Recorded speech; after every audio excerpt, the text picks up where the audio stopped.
Colston Loveland and Tyler Warren are the clear number 1 and 2 tight ends in the 2025 NFL Draft, but it's been heavily debated who's better. Colston Loveland is an elite receiver who almost plays as a big slot who's too large for corners but too fast for linebackers, while still being an underrated blocker. And Tyler Warren, who's an elite athlete with crazy power and versatility. Not to mention, he's a fantastic receiver who won the John Mackey Award for the best tight end in college football. To start with receiving, Tyler Warren did have better receiving stats than Loveland, breaking the single game reception record at Penn State, having 17 catches, and had the most yards for a tight end in Big Ten history. Warren also had more than double the yards of Loveland, having 1,233 versus 582. These stats may look grim for Loveland, but you also have to realize Warren played for a team competing for the Natty, while Loveland played for Michigan and missed 2 games. Loveland also broke the reception record for a tight end at Michigan and had the most targets on his team this year.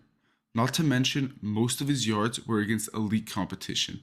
When Loveland played 2 Natty competing teams in Oregon and Texas, he had 7 receptions for 112 yards and 8 receptions for 80 yards, meaning when he played against NFL caliber players, he only rose to the occasion. This isn't to say Warren choked against good teams, because he also did well. While never eclipsing 100 yards against ranked teams, when playing in the Big Ten Championship against Oregon, he had 7 receptions for 84 yards. Both these players also lined up all across the field, playing snaps at wide receiver, inline, and slot. And for Tyler Warren, he also lined up as a running back a lot. He had 26 carries for 218 yards and 4 touchdowns. You might be wondering, if Warren has all these stats in his favor, why is Loveland considered the better receiver by most scouts? Warren's main drawback is that he's stiff in his cuts and while changing direction, which may make his route tree more limited than Loveland's. This con is limited by his elite physicality, catch radius, and yards after catch ability. In Loveland's case, the only issue is that he's a lighter tight end, although this could also be due to the fact he's a year younger than Warren, meaning he hasn't fully matured yet. Even for a light tight end, he's a great athlete, is crazy explosive with great change in direction as well, and has the long arms of Tyler Warren. Some teams may also view Loveland's weight concern as negligible after the rise of Brock Bowers this year as arguably the best tight end in the league as a rookie. I know the analogy of a big slot who's too large for corners but too fast for linebackers may reignite some trauma from Kyle Pitts, but Brock Bowers showed it can work, and Colston Loveland is that type of tight end. Against press man coverage, which I've seen listed as a concern for Tyler Warren, Warren caught 20 passes for 289 yards and 4 touchdowns, and had a yards per route run of 5.25, which, in case you don't know, is just your receiving yards divided by the total amount of routes you ran. Along with all this, Warren's QB had a QBR of 145.8 when targeting him against press man, and Warren only dropped the ball once while catching 3 deep balls for over 20 yards. On the other side of this coin, Loveland also showed proficiency against press man, having 15 catches, 213 yards, and 2 touchdowns, and had a yards per route run of 4.53.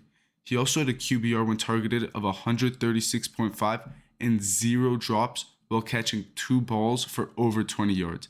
Not to mention, Loveland was catching balls from Davis Warren, who had more interceptions than touchdowns, as opposed to Drew Aller, who might have been a top 10 pick if he declared for this year's draft. Both of these prospects have shown flashes while blocking, but overall you're not drafting them for their blocking ability. Warren has the tools to be a great blocking tight end in the league, but currently his technique is lacking, especially while run blocking. Loveland does not have the tools to be a good blocker, and it shows with him only pass blocking on 7.6% of snaps versus 9.7% for Warren. While pass blocking, Loveland has allowed 2 pressures and 1 penalty, and Warren allowed 3 pressures and a sack but 0 penalties. I know some people don't like PFF, but for who it interests, Loveland had a pass blocking grade of 75.2 and Warren had one of 81.3. The real concern for both of these players comes in run blocking. Loveland only run blocked 22% of his snaps and Warren only 25%. For comparison, Cole Kmet, who is the only tight end I could get data on for some reason, ran block 40% of his snaps, and run blocking is very important in a league drifting more and more into running a lot with the emergence of two high safeties and other defensive concepts. Loveland committed one penalty while run blocking and had a PFF grade of 74.5, while Warren had one of 79.3 and committed 0 penalties. Both of these players need help in run blocking, along with Colston Loveland needing to put on size if he wants to simply be strong enough to run block. His technique also needs work. He has poor leverage and constantly has a high pad level while blocking, which will get him thrown like a doll by any defensive lineman. Warren's technique also needs improving as he relies on his athleticism too much, which won't work in the next level, and the timing and placement of his punch needs work. To get to who I think these players' pro NFL comps are, I think Colston Loveland is a Zach Ertz, Travis Kelce-esque receiver, as in someone who's a highly productive receiver at tight end with the ability to line up in the slot or outside and create mismatches against defenders while oftentimes not being great in the run game. For Tyler Warren's comp, I like Dallas Goedert with the versatility of Taysom Hill, because something I didn't mention is Tyler Warren used to play QB in high school. Both him and Dallas Goedert are good athletes, although I do think Tyler Warren is the better athlete, and they both line up in line, the slot, and outside, and are capable blockers, but their blocking ability takes a backseat to their amazing receiving. The teams I could see these tight ends best fitting on are Philadelphia if they decide not to take a tackle in the first round and one of these two are still there, because Dallas Goedert is a free agent this year. The Chargers may want Colston Loveland to add another receiving threat, and because Jim Harbaugh knows how great of a player he is having coached him at Michigan. Also, the Broncos may want Tyler Warren as a receiving threat for Bo Nix, because besides Courtland Sutton, they don't have many.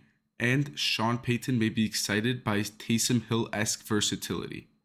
Thanks for watching, like and